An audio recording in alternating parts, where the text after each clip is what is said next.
All right, so good afternoon, everybody. Thank you for coming to our brown bag. For a second there, Kelly and I were like, well, it's just gonna be us. We're gonna be talking to Gracie here. So I appreciate you taking the time, both in the room and online, for joining us and bringing your lunch. So feel free to eat, chat. If you have any questions along the way, please feel free to ask them, type them into the question box.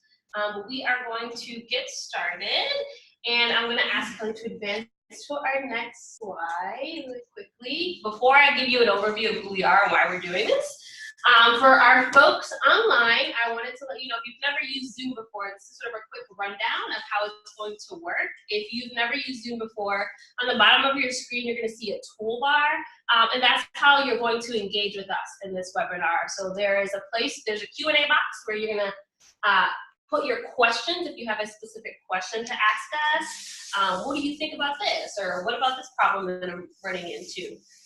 Put it into that question box. If you have a chat that you want to, we're going to be asking some questions to you guys.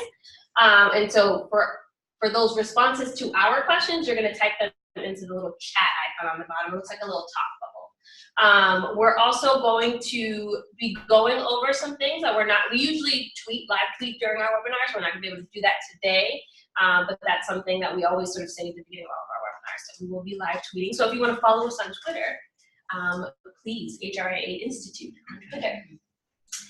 If you do have any questions now, if you notice that our mouths are moving and you can't hear us, please feel free to chat us, and if you run into any difficulties, let us know. But if that's good, I think we're ready to officially get started.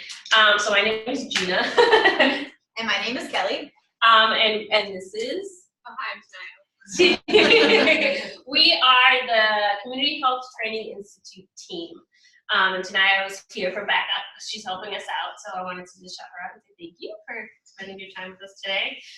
The CHTI, or Community Health Training Institute, is a partnership between HRIA and the Massachusetts Department of Public Health, where we get our funding from. And the reason we wanted to name this and call this out is because the Community Health Training Institute really sort of relies on that relationship between DPH for all of our trainings and our calendars. DPH relies on us for the public health expertise, so you'll notice once our newsletter and emails go out, sometimes you'll see us in the top news as well. Most of our trainers that do all of our trainings are from HRIA. We do have some specific partnerships with DPH, and we do bring some DPH trainers, but most of them are from in-house. And they rely sort of on our expertise with our audience and with our trainers to sort of bring a calendar that makes the most sense for the coalitions of Massachusetts, which is who we serve. And that partnership helps us sort of develop all of our trainings so that we sort of launch it in the beginning of the fiscal year. And then September is when we sort of kick everything off. So it's a very sort of prescribed back and forth relationship. And so once we sort of propose what we want, which we've already sort of a little bit done that this year, we schedule everything, and then September we kick off and hit the program running. So that's a little bit of history of who we are. If you have any more questions about that, let us know. This is our sort of overarching goal. Basically, we want to build the skills and capacity of coalitions and community groups across the state of the Commonwealth. A little tidbit as well, our website, HRIAinstitute.org, houses the biggest database of coalitions across the state of Massachusetts. Biggest and only. Yes. Mm-hmm. And it's, so coalitions can go on our website and update their information, add their information. So if you work with any coalitions across the state of Massachusetts, please feel free to have them add themselves to our website.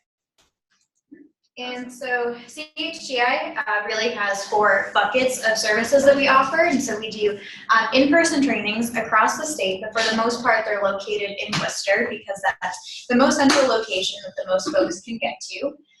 This past year, we launched cohorts, which was really exciting. We did a health equity cohort with Mo Barboza from TCB and Lori Lopenstein from the Design Studio for Social Intervention. both wonderful trainers, have a wealth of experience in health equity work. And so we did a 3-part cohort where folks were able to apply.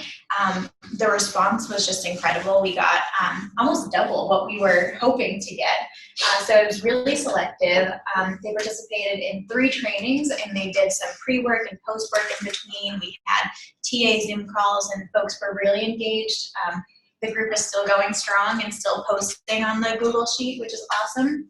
We also have a bunch of online resources ranging from a newsletter that reaches over 3,000 people. We have a blog, a Twitter that has over 700 followers now, and we also have a training calendar with both our trainings and also trainings across the state too. But what we're going to talk about today is really our online trainings. We call them webinars, but we're really trying to beef them up so that they're more online trainings and less webinars, which tend to have the connotation of you're sitting and you're listening. We're really trying to make them as engaging as possible so that you're using the chat box, you're using the Q&A, and you're answering polls, which we'll get to in a bit. Any questions so far about what CHTI has to offer? How many cohort do you have? Like how many organizations or individuals? So we launched, the cohort was a pilot project that we launched this year. So this year was our first one, and it successfully ended, and we're hoping to do 2 more next year, fingers crossed for approval from DPH. But we had a total of, I believe, 37 participants that graduated and received a certificate of participation for attending a cohort. So we're looking to have maybe a little bit more next year in terms of each group, but we are proposing to do 2 cohorts. Yeah. And our cohorts this year had folks from across sectors, across the state, from New Bedford all the way, I think the furthest west we had was Chicopee, right? Something like that. Yeah. But really broad overview of different communities represented, doing stuff from food access to working in public health divisions to working in youth development. And I just wanted to mention really quickly the reason we're giving an overview of our project, because the way in which we work in partnership with DPH and how we try to interact with our audience helps inform how we deliver these type of things. So that's why we're sort of giving you this little background. And I have to apologize to the folks online because the folks in the room are getting to see some of that background information. So the folks online are only seeing this screen, right, our PowerPoint presentation, and the folks in the room get to see all the background information. So what it looks like on the presenter screen is what we're calling this. But this is where people's questions will come in if they're just questioning to the panelists and not opening it up to the audience. But I don't want to get into too many details before none of that makes any sense to you. What are you talking about? Quick question, how does it, so if someone wants to register or wants to sort of interact with you, this database, you said a Google Doc, or like is it interacting with our website or another database? Right, 2 separate things. So on the HRIinstitute.org website, we have the Coalition database, which is housed on our website, run on the Joomla platform. And so you can just input all your information there. And then once you're on our website, you can stratify out based on like what your coalition topic is, your regional focus. So that lives on our website. The Google group that we were talking about is like the online forum space for our cohort members to communicate with each other.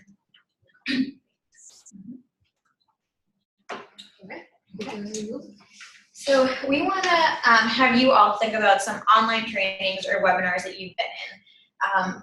Think about one that was really good and what made it really good, and what was one that wasn't as great and what made it not so great. And then just for folks on the Zoom call, please write your responses in the chat box, and then for folks in the room, just raise your hands or just shout it out because we're a small group today. So what makes a good webinar? And we start there.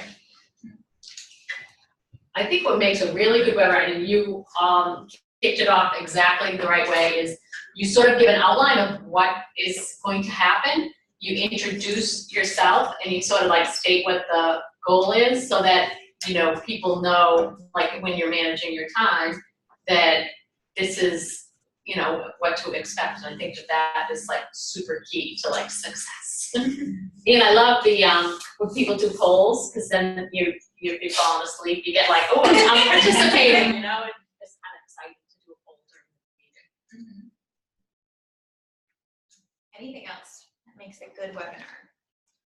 I think there's like probes or questions from the people who are facilitating the webinar, like approach the keyboard now and respond to this question, and usually, you know, if it's like an open-ended question, that's always better than a closed-ended question. So For sure. Yeah. So setting the context for what we're going to do today, asking some open-ended questions, engaging folks with polls.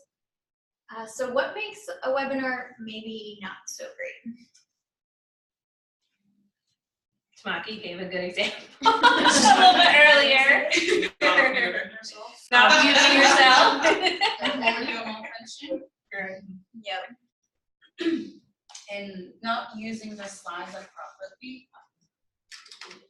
So, you know, some webinars have like so many words in one and all crumbed and it's not moving anything, it's very stale. Yep. And hard to read. So like putting a lot of information on one slide so that you're kind of staring at the same slide with a ton of information on it for 10 minutes. I think we're going to touch on this later, but we really work with trainers to do bite-sized information and really taking 20 slides and making them like 40. And it's still the same amount of time. You're just stratifying the information out more, putting some pictures in there, making it visually engaging. Any more thoughts about what makes for a bad webinar? I think also the inverse of what makes a good webinar is like when there isn't sort of space for participation or questions, it can just feel like you're getting thrown at. Yeah. And you're not going to pay attention as much if no one's engaging you You're meaningfully. gonna start opening your email. Oh yeah, we hear that. Another tidbit for the back end, we can see who's paying attention. So they'll have like a little snooze button next to names, so we know. Awesome. So we're going to jump right into it. Actually, before we get into the process of what we do with our trainers, before we actually plan out our webinars, I wanted to say that we are using the Zoom platform. We have in the past used the GoToWebinar platform, which had its own sort of pluses and minuses in terms of the platform, but we find that Zoom is the most conducive for engagement with the audience. Because again, it can feel really stale when you're not able to feel like the presenter is talking to you as opposed to just like talking out into the space. And one of the advantages that we have as a team is that when we're doing webinars, we do it all together. And so the presenter that's in the room has a chance to feel like they're having a conversation, even if they can't speak, and hear responses from the audience. We're able to respond to them in the room. Yep, and we're always smiling and nodding enthusiastically so that they feel like they're being heard. Right.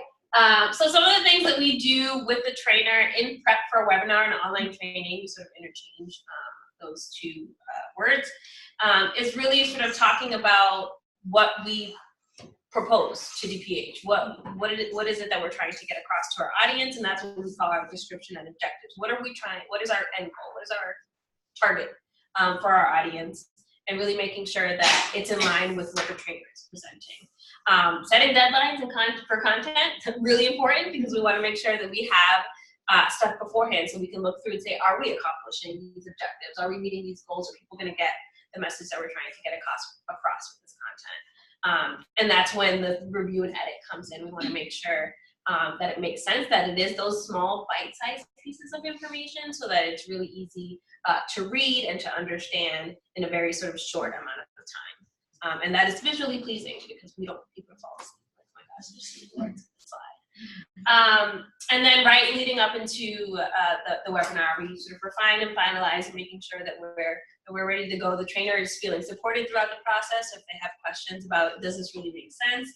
Oftentimes, we are jumping in to sort of rework what the PowerPoints look like to make sure that it sort of comes across what we're trying to get across to the audience. And so we do a lot of support through this whole process, but especially when it comes to how the information is conveyed. And so on the left of your screen is the PowerPoints that we tend to get from our trainers. So they have lots of information on them, super knowledgeable trainers, but maybe they don't have the time to make that information look nice. So what we really try to do is that we work with them to make sure that their information is more bite-sized, that it is visually engaging, so that when we do lead these trainings, folks are engaged and they're looking at something colorful and bright, because it really does make a difference. And you know, this is an outward-facing project. We reach people across the state of Massachusetts, but also across the nation too. And so we really want to make sure that we're putting out high-quality trainings, both content-wise, but also visually too. Anything you want to add about this, Gina? No, I think a lot of this is Kelly's work. She is a whiz at taking a look at lots of words and making it look really sort of nice on a page, and then really taking a look at it and really thinking about what are ways that we can make this more user-friendly for our audience. Awesome. So this is sort of a quick snapshot of our process. And so once we have done some of that background work with our trainer, we want to make sure that we're set up in Zoom, which we're not always perfect. As you noticed today, we had to send out a last-minute link because I set it up at 12:30 a.m. last night for anybody that wanted to do a webinar at midnight. But we do our Zoom setup, we do our registration, and we'll sort of get into some of the snapshots of what that looks like. But you can customize your registration for your webinar. You can ask the sort of normal information, name, phone number, title, where they're coming from, but you can, what we often do is we add questions from the trainer if they want to know any specific content. So for example, for our social media webinar that we had a few months back, they wanted to know more information about what platforms in social media people were using and how and what they use them for. And so we were able to customize those registrations. And then once we sort of set up registration and ready to go, we do a little bit of practice in the room with the trainer, making sure that they feel ready to go, they know what their talking points are, and they know what to expect. So we sort of handle all the background information, so all they have to focus on is their PowerPoint. We go live in our webinar, and then we're usually an hour and a half. In the past 3 years that we've been on the project, and I think even before that, all of our webinars have been an hour and a half. We're going to suggest to shorten those for next year, but more to come on that. And then coupled with all of our webinars and all of our trainings, actually, we do an evaluation process. We really value the feedback that we get from our coalitions and our audiences, and we use that feedback to inform future webinars and trainings. And then we share all the resources, all the PowerPoints, any handouts, and the recording itself of the webinar after it's been completed. So quick poll in the room and online. How many of us use Zoom in our day-to-day projects? Wonderful. So I think, and Kathleen, correct me if I'm wrong, that we are moving in this direction to embrace Zoom as an organization. So hopefully this will resonate with you all and be useful for when that shift does happen. So Zoom makes it very easy to set up meetings and set up webinars. So when you go into your account, you just go on the left-hand panel that we've circled in red and put in My Webinars. And all you really need to do is input your title, your description. And so for our trainings is where we put our learning objectives, what we're training on today. And then you can even select a template. And so we have our Zoom branded for CHTI, and we have everything already preset so that it records on the computer automatically, that all of our registration questions are saved. And so once you create that template, you can just keep using it over and over again, and all you need to change really is the date, the time, and the title. Now, as a group, do you have one login, or do you each have a login to Zoom? Like, how does that work? We have one license. Right now it's under Daisy's name. I think the organization's going to have 5 Zoom accounts, one of which is going to be a webinar, maybe 2, depending on the need. But Kathleen, feel free to take the floor here. So there's sort of I think it's 10, and that there are sort of like 5 accounts that are sort of for staff who need them for meetings, but all of the rooms are going to be Zoom rooms. And so you'll be able to just, like, if you were to have one in here, like, click start meeting and the meeting will start. In the other rooms where there's not the wall panel, you're gonna see like a start Zoom meeting on the Polycom, and you'll be able just to hit start. So you won't have to set up Skype for Business for like team meetings. The other ones are for if you're doing a Zoom meeting offsite, or if like you're just doing one like from your desk or office. So my webinars will contain, like, say, a bunch of different ones. Like, we wouldn't say, oh, these Jeannie's webinars, it's gonna be everyone's, and so we have to name them in a way that makes it easy for us to find them, I guess. Yeah, and then, it's, cause it's scheduled, it will like. Be easy for that time. Yeah. And then we'll have a login to set them up prior, like not attached to this room. Is that how it works? That's a little bit deeper than I know because Okay. Chris is still working on it. Yeah, and Zoom meetings and Zoom webinars are two separate Zoom platforms. So you can host a meeting in Zoom and a webinar at the same time. So Zoom webinar is like an add-on service, and so last time I talked to Chris, I think he was talking about setting up certain accounts that have this Zoom license. So if you log into a Zoom account and that My Webinars panel on the menu dropdown isn't there, then you know that that's not under that account. So when we added it, it just weaved itself in seamlessly, and I know it was accidentally taken away from us before through a miscommunication, and once we put it back in, all of our historical info is still there. So Zoom really does make it easy, and we love it as a platform. So go under My Webinars, schedule a webinar. When you are looking at setting up for approval, you always want to make sure that you automatically approve folks if it's an open webinar or an open meeting. But if you're doing a webinar, say for like the Boston Chana, you'll want to make that private, and then it'll provide settings so that only people with certain like rules apply and can join the webinar. Allowing attendees to join from multiple devices is important because with Zoom, you can join from your iPhone because there's an app that makes it really easy to do it. Like, I know I've done that before when I was on the train and late for a Zoom meeting that we've done before. You can also do it from the phone, from your desktop. So Zoom makes it very easy to get on it. And then what we like to do, Zoom makes it really easy to customize your registration. So once you're on that page, you scroll down and there's a toolbar at the top that says registration. And so when you're there, they have a checkbox under the registration of all the information that you want to collect, which is like your name, your job, zip code, title, all of that. What we like to do, we like to go to this custom questions tab because we collect very specific information for our reports. We especially want to know what people's funding streams are. So who's coming to a webinar? Are they from the Violence and Injury Prevention Department, tobacco prevention, substance use, or not funded through DPH. Our funders really are curious about the information, but we also like to ask questions too, like what are you hoping to get out of this webinar? When we hosted a webinar with Tamaki, we wanted to know who uses Twitter, who uses Facebook, who wants to learn more about YouTube. So this is a space where you can really inform your content. Any questions so far about anything I've said?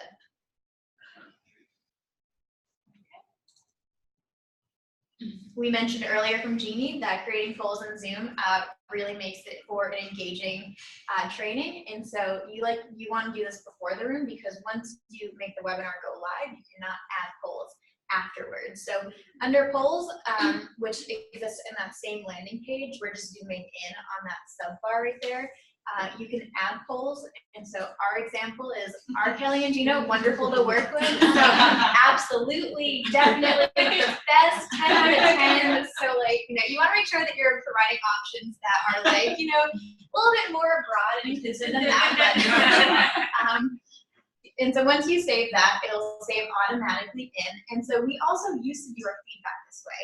And you can do more than one question in one poll. So when you launch the polls, one question can pop up, but if you do a series, 5 questions will pop up. And so at the end of the Zoom training, we would do, like, did the trainer convey the learning objectives on a scale of like 1 to 5? How useful was this training to you on a scale of 1 to 5? Zoom recently added a function that we're going to get to in a minute, but I just want to quickly show you what a poll would look like. So for the folks in the room, you'll get a view from the back end. For the folks on the phone, you'll be able to participate in the Zoom. So an important thing to note, and which we'll get to this later, the people or the person who launches the poll has to be the one who starts the webinar. So Gina is also logged on to Zoom right now as an admin. She cannot launch this poll because she came on after I did. So what you'll do on this bottom panel here are polls, and then all you need to do is just hit launch polling. And then I think it's just Megan on the phone. So Megan, feel free to answer and submit. And so when you're on the back end, it tells you how many people voted. And so we'll know right now that 1 of 2 people voted. I think 1 person might be on the phone. We lost somebody. I think we did lose someone, but that's okay. There you go. Yes, and so you'll see, you can end the polling, and then what you can do, you can also share the results. So for the people on the phone, they can see the results. And so we like to do these sometimes in the beginning, just where are folks coming from? Because the people who sign up for the training aren't always the ones who are in the room. So it can be a grounding introductory exercise, or it could be halfway through the training.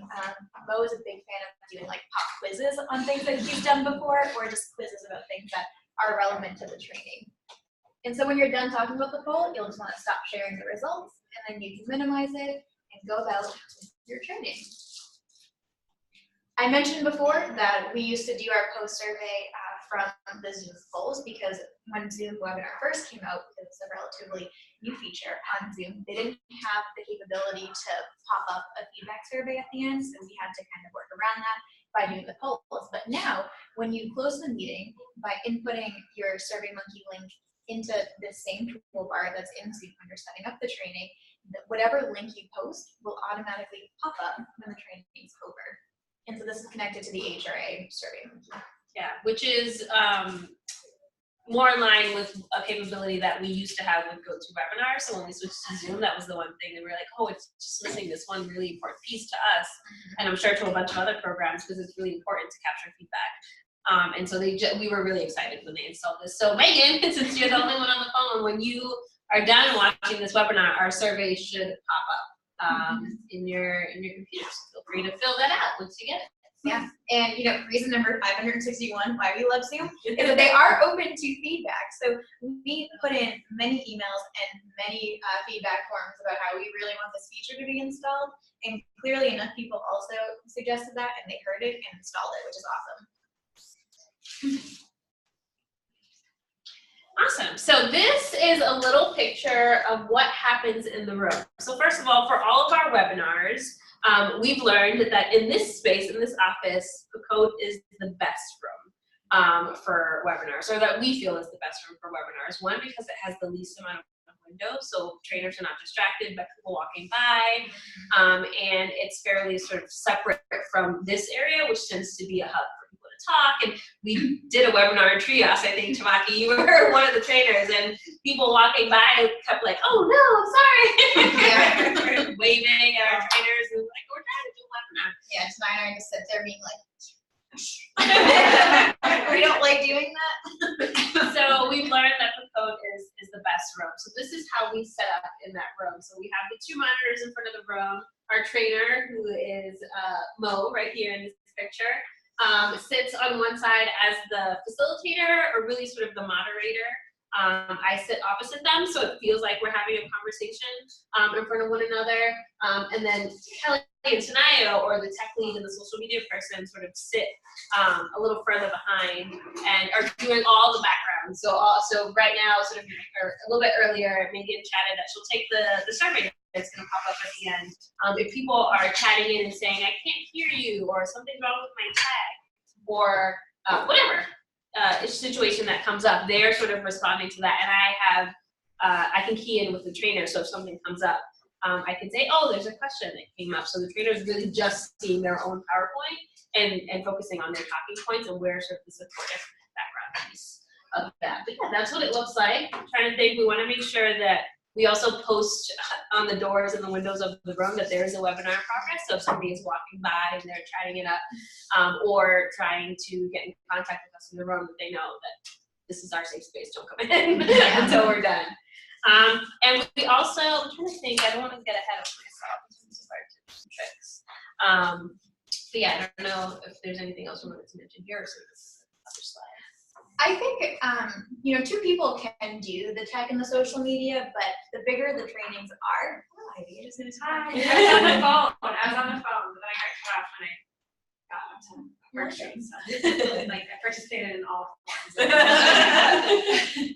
So one person can do it, but the bigger the trainings, like this year in particular, I think we've seen an uptick in our online trainings, and we've had people in the room from like 50 to 75 people. And so when especially you're doing these interactive activities, like everyone ask a question, everyone respond to this prompt. It can be really overwhelming to manage social media by tweeting out constantly, like different screen grabs that are going on in the room, taking pictures behind the scenes and tweeting out quotes, doing that along with managing the chat, managing the Q&A box, and managing the polls can be a lot for just one person. So things to keep in mind. It is possible. It is possible. We've had trainers that needed to be remote that couldn't be with us in the room. And so on the remote end, even though I can speak questions out loud, like, oh, we had a question come up, they can also see them on their end because we don't have control of their screen, right? We can't tell them, just focus on your PowerPoint and we'll do everything else because they're in another location. So they can see when the questions in the chats pop up. And if they're having issues themselves, they can voice it. So they sort of manage that on their own. And so it is possible to do it on your own. We don't want to make it seem like the thing, but it's nice when you have a full team to sort of manage all those things in the background as well. Yeah, because you're able to take it to that next level. Like if there's Tanayo and I who are doing tech and social media, if we hear someone mentioning something that like we know there's a New York Times article that exists that could really supplement this conversation, one person can Google it and put it in the chat box and really like be quick on their feet and respond to the things that the trainers are saying to supplement it. So it is helpful. Any questions about how we set up the room? Gee, I think that's great that you seem to have captured really like a good setup, and so like say that would be the ideal, right? To have that configuration. That's really, I love that detail. So in the beginning of your meeting though, do you tell people to go ahead and ask questions, or do you find it better to like segregate the question period into like a certain, to say like, oh, in 15 minutes, we're just gonna answer questions? Or do you say, just ask questions and we'll answer them at the beginning, the end, the middle? We usually leave it up to the trainer because some trainers like taking questions on the fly in terms of like if they're talking about a specific slide or a specific piece of content, they want to answer the questions then and there as they're talking about it. Some of them will put in, or actually we'll help them put in pauses within their PowerPoint. So we'll just say questions. We'll have a question slide coming up in 2 slides. So if you have a question, just be ready. Type into your question box and know that we'll answer it in 2 minutes. So it's all up to the trainer, whatever makes the most sense. We've done both. We've done sort of very specific times for question time, and then we sort of just taken them as they come in as well. And so do you help the trainer, like say if you feel like the conversation's getting a little derailed, do you jump in, or is the trainer the person who's the voice of the meeting? So the trainer is the person who's the voice of the meeting. I will voice the question, so I'll often say, so look, Mo's always our mascot. He's always in all of our PowerPoints and everything that we have going on. So I'll say, Mo, there's a question about this point. And he'll say, actually, we're going to get into that in a couple slides. So I'm going to ask you to hold up. So the trainer, or whoever it is, will sort of be the pacer of the way that the questions come out. I just bring them into the room, sort of leave that up to them. Yeah, and depending on the content too, we do recommend, you should pause for questions here. And that's when we insert the question slide in the PowerPoint. Like the first training we did this year was with Maddie Ribble and Christina Severin on ACOs, which, we noticed in the content beforehand that they were throwing a lot of acronyms around, they were throwing a lot of policy and all that. So we thought people are gonna have a lot of questions early on in the webinar. So we decided to insert question slides throughout. So sometimes it happens in the room, sometimes it happens prior. And sometimes it also depends on the comfort level of the trainer. I mean, we've been on this project for 3 years and we've worked with a lot of the same trainers, so they sort of know the deal already. But if it's somebody new that we're bringing into the room, we want to make sure that they feel prepared and prepped and know what to expect and feel like they're going to be supported by us as well. You have started kind of like using the camera and showing, it's like that, like showing the trainers, right? Yes. Have you you might not know the answer. Have you noticed any like change in the engagement level? Is that what's working out? Yeah, that's a great segue into the Yeah. slides, right? Exactly. So we try to make these as interactive as possible. Webinars, especially ours, at an hour and a half, can feel like a really long time to be staring at a screen. So tried and true ways of keeping people engaged. The first one, which wasn't capable of doing GoToWebinar, which is why we really like Zoom, is sharing the camera. So this is a screen grab from the last health equity webinar that we did with Mo and Lori. She's remote, so she wasn't in the room with us, and she was able to answer questions as a remote trainer, and she was able to sort of manage her own screen. She's awesome. She did a great job. And that's sort of me doing my introduction. As soon as I do my introduction and say my piece, I stop my camera and then just leave it on Mo and Lori because they're taking us through the content. So that piece alone sort of makes people feel like, okay, I can see the trainer at least, and I can hear their voice, and I can see their slides advancing, so it makes it feel more interactive. Other pieces that we like to throw in there, as I mentioned in the beginning, is we like to do polls, right? So polls are keeping people engaged. It sort of pops up on your screen. You're like, oh, really great. And then you can share results, and it creates a conversation in the room. And then we ask questions. And so on the bottom of the screen, we see this bar that says Q&A. That's where people actually, Kelly, do you mind popping it out? I know there's not going to be any questions, but whatever we can sort of show. Yes. So, duh. Right. So if somebody submits a question, it'll pop up in this box, in this open question box, right? And then you can answer it out loud and say, I've answered it live. You can answer it via text, right?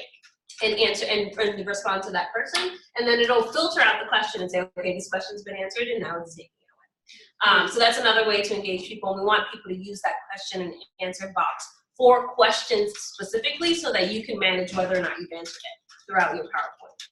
And then the chat box is something different. It's just conversation in the chat box. How does it filter answered in business when you? So when somebody, I wonder if I can submit a question. Oh, I forgot you were on it too. I just asked Megan to do a filler Yeah, question. no, the presenters can't submit questions. I think it's only the attendees. But yeah, so if it'll pop up. So if a question pops up, it'll ask you, answer live, answer via text, answer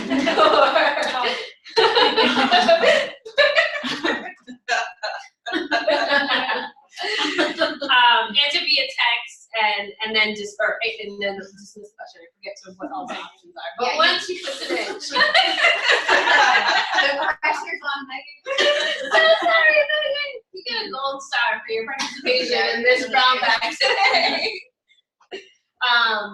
But yeah, so that's sort of just a way to keep people engaged, and it's sort of on the back end is really important to manage all that stuff, because you do get, this happens a lot. People will type it into the chat box, will forget that it's a Q&A box, and so that's part of the process. Yes, you did, Megan. Thank you. Yes. So this is it. You can dismiss it. You can answer live or answer by text. I see. Yep. And so if you want to answer it live, Megan should get that notification, and then it'll move it over to the answered column. Right. And then if we hit dismiss, it'll move it over to the dismiss column. So what do like the participants see? Like if I were on the webinar and Megan asked that question, I would only see her question if you guys addressed it. So yeah, so if we answered it live, I'll just say this is a question submitted by this person. Oftentimes we don't even say who submitted it, we just ask it out loud. And we'll answer it live. If it's something that we answered by text, I believe it only goes to that person. Okay. Yes. So Q&A is private. That's why for conversational pieces, we ask people to do it in the chat box with all panelists and attendees too, because that way there's a conversation with us and also with the other audience members too. Yeah, and then oftentimes if we have answered it live, we'll dismiss it because we get the same question all the time. So people will ask, "Are you going to send out this PowerPoint, or are you going to send out the record, or is this being recorded?" Yeah. So often we'll just sort of try to get ahead of all those questions that we expect. Yeah. And so that was the Q&A box, but there's also the chat box, which we prefer to utilize. And so in the top left corner of this slide is the 4 questions. So when Mo and Lori were going over health equity, they were asking about, I think, like menthol tobacco sales. And so they asked who benefits from that, who pays or is harmed, who leads, and who decides. So in an in-person room, that would probably be like a flip chart activity, but we were trying to figure out how we could mimic those online. And so we would ask, okay, we want you all in the chat box to all panelists and all attendees to respond to this question, who benefits? And then they respond. Mo and Lori were able to facilitate that conversation and then move on to the, okay, now who pays and who benefits? And we've just seen our engagement go up so much since we started doing this. Yeah. Which is this chat box right here that you're seeing on the left. Mm-hmm. And one thing that's really helpful is as you're giving people time to answer questions and then sort of edging them on as times go by. All right, you got 30 more seconds to answer this question. Oh, I see Megan's answering. This is her answer. What about you guys out in Western Mass? What do you guys think about this? So really making it feel like they're in the room with you. Maybe what Mo did a few years back when he's probably looked at the registration list and then he votes, and it's, for some reason he knew that I was participating. Something fine calling me out and like, oh my god. I think that's a neat way to sort of like engage and like, yeah, I know you're there. Yeah, so we can see the participant list, yeah. Yeah. Are you able to like save the chat, so if like it was a flip box or flip chart thing, then you could save that for its content later? Yes. Yeah, cool. You can save the chat box and the question box, I believe, like all of those get transcribed in Zoom and it stays there. Yes. Like a new soda. Yes. So what's the Yeah. what's the answer to the pop quiz? All of them. All of the above. Trick question. But someone in the chat box, funnily enough, answered all the above, and Mo was able to call them out by first and last name to say, oh, so-and-so wins a prize. And people loved that. So funny. And so another way we keep people engaged that we use Twitter. Right up front, we put our handle up and say that we're going to be tweeting throughout. Please like, retweet, send us your questions, use the hashtag MA Coalitions. And so you'll see here that for our health equity and cross-sector partnerships, a librarian from the Midwest tweeted at us saying, we can't wait to go to this webinar. We're looking forward to hearing about how libraries are going to be part of this conversation. So even before they were in the room, they were already shaping that conversation, and we were able to address that too. And then the tweet on the right was after Tamaki and Natalie's webinar on social media, where we're talking about different things we can do to make our Twitter more engaging. And so we mentioned using GIFs, using like images. And so the Lynn Public Health County tweeted using this GIF from the office, like, thank you so much for a great webinar. And so we thought that was awesome. That was out of it. Yeah, somewhere in the Midwest. For our webinars, we really do get a lot of people from all over the US, which is cool. Miscellaneous tips that we felt like we couldn't really fit anywhere else, but things that lessons learned from doing webinars over time. And also, we can't take credit for all of this because CHTI has been in HRA for a number of years. And so a lot of this information we've inherited. But now that we're using Zoom, we've learned some things that sort of make more sense for this platform. So we can go over these really quickly. We want to make sure that everyone in the room, not just the trainer, has their phone on silent. Oftentimes people will put it on vibrate, and then if you have it down on the table, it will make that vibrate noise, which will affect the laptop.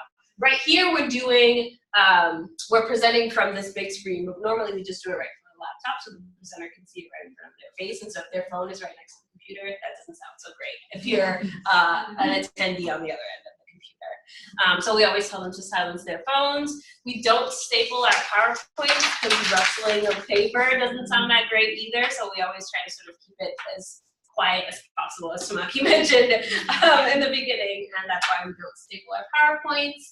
We do group chats on our cell phones. So I have a group chat with Kelly and Tanaya who helps us as well with our social media stuff if there's an issue. So the last webinar that we did, we had a question slide coming up, which I usually moderate, and really had to do that.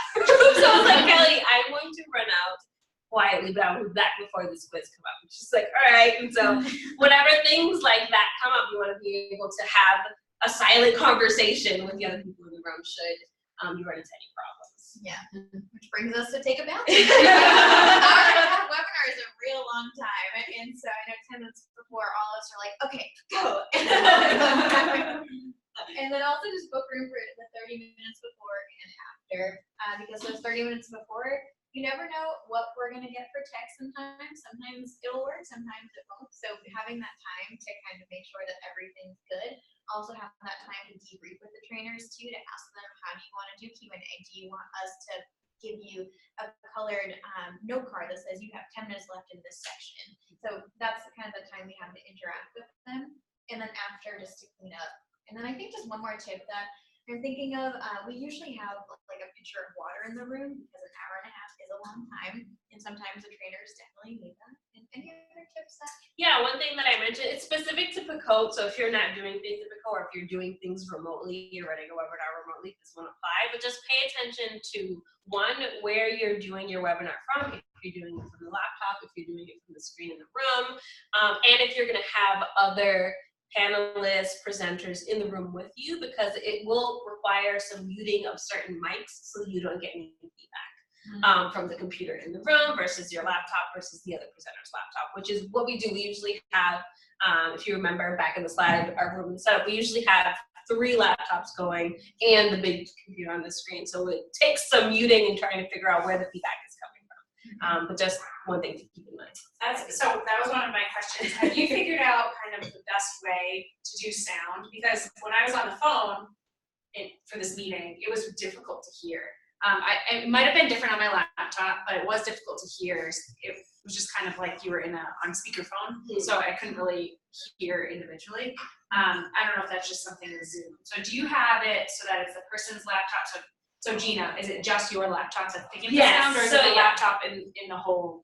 Okay, so that's probably why I couldn't hear. It's just the laptop usually, so let's pretend I'm the trainer right now. I actually am a trainer right now, but it would be on this person's laptop. The unique situation with this brown bag is that I have people in the room that I'm trying to relay the information to and people online. So normally the trainer's laptop would be the only mic that's on. Every other mic in the room is off, including this.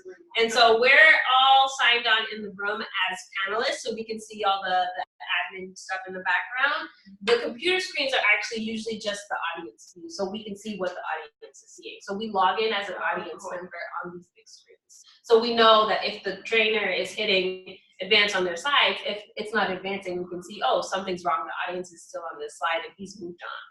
Something's going on with the tech. We haven't run into that issue yet with Zoom, but that's something that has happened with GoToWebinar in the past. But yeah, that's why. So apologies for the voice. I'll try to speak up a little bit more. But yeah, usually their voice is going straight to the laptop, so it's easier to hear. Yeah, and this is just our general feedback loop. So we give what we like to think of as high quality trainings. We collect feedback from the participants, ranging from, how did this webinar go, were the learning objectives met, were trainers knowledgeable, what other TA opportunities do you want to see, what could be improved by the webinar, what was your favorite part, and then we analyze the data, we format it into a report that we send along to DPH with some key findings and recommendations and just overall lessons learned. And then we use those results to inform future trainings, which is how we ended up on this slide. So as I've mentioned, all of our webinars have been an hour and a half. We've received feedback over the years that we've been on this project, and an hour and a half really is just too long. People like to do webinars in an hour time frame. Let's say they're doing it over lunch or they have some time in the morning. So what we're proposing to do next year, again, fingers crossed for approval from DPH, is that we get to shorten them to an hour, but that we're moving away from the trainer just talking to the screen. We want to make it more of a conversation, sort of like an interview style where the CHTI staff person is talking to the trainer sort of gives their expertise for a couple of minutes, and then we engage in questions back and forth, questions that we want to pull from our audience. In the registration part, so like what are things that you really want to know about this specific topic that we can ask our trainer in our coffee hour or our podcast, whatever we're calling this. I don't know if we have an official name yet, but this is what we're proposing. Fireside chat. DPH likes that. But yeah, so we want to be, again, try to make this as engaging and interactive as possible, and a way for the audience to really sort of enjoy this and pull away some information. And we find that oftentimes when you're just sort of going through a bunch of slides and talking to the screen, people tend to drift away. So what are ways that we can sort of make this more bite-sized? And it also benefits the trainer too, because I know it really is hard to just speak into the void, because even though your camera is on, you can see yourself, but you can't see the 50 or so people on the screen. So we felt like with a moderated conversation, it would make the trainers a lot more comfortable too. Yeah, it's less lifting on the trainer's part too, because they don't have to create a bunch of slides that will fill up an hour and a half of time. We'll sort of prep them with what questions we might ask and see how they respond, and then we'll also take questions live. As well as the conversation progresses with the trainer. Question. Yes. Oh. I read your mind. I love that idea of like making it interview style. It's really engaging, and that's like you said, like a taking like a heavy lift away from the trainers, and it's great. I'm wondering, engaging remote trainers, is there any, so you practice with the remote trainer, right? Is there any challenge with, like audio, so like delay or anything like that? I'm just wondering. Not that we've seen. Well, you were on maternity leave. Oh, well, there you go. Yes. Yes, there was a huge issue. Oh, right, you know what you're talking about. Yeah, so Daisy and I were doing a webinar with the 84, and we had a case study where we wanted to engage one of their chapter advisors, and so we tested it out, and which is why we tested out with remote employees, or not even remote employees, but just like remote trainers. We tested it out to make sure that they have a reliable internet connection and that their audio isn't bad. But I think at the time of this training, she was in a cafe because she couldn't get home in time. And so the audio was really bad. So that's why we do practice before. And lesson learned now, when we do practice, we make sure to say, are you going to be using this computer in this exact location when you do it?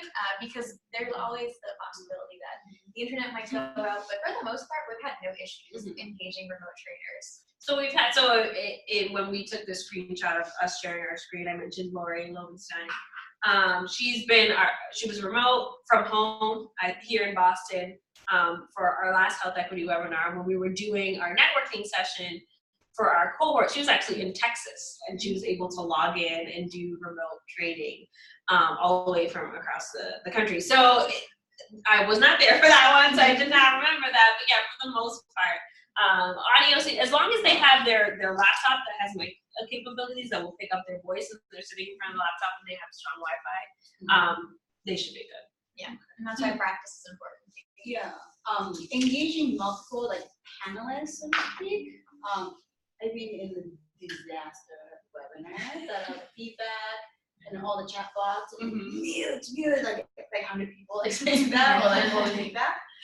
Like what suggestions do you have for things like that? So when Kelly, you mentioned sort of the background of setting up your webinar, there are options that you can choose to mute attendees when they enter. So when they enter the webinar, they're automatically muted. You don't have to go in and mute people. For panelists themselves, Kelly, I don't know if you can sort of bring up the participants screen. It'll show you where panelists are. And I apologize, Megan, you're not gonna be able to see this because this is the back end, unless we move it to this screen. I think because it's in the Zoom platform, it still won't show up. Right.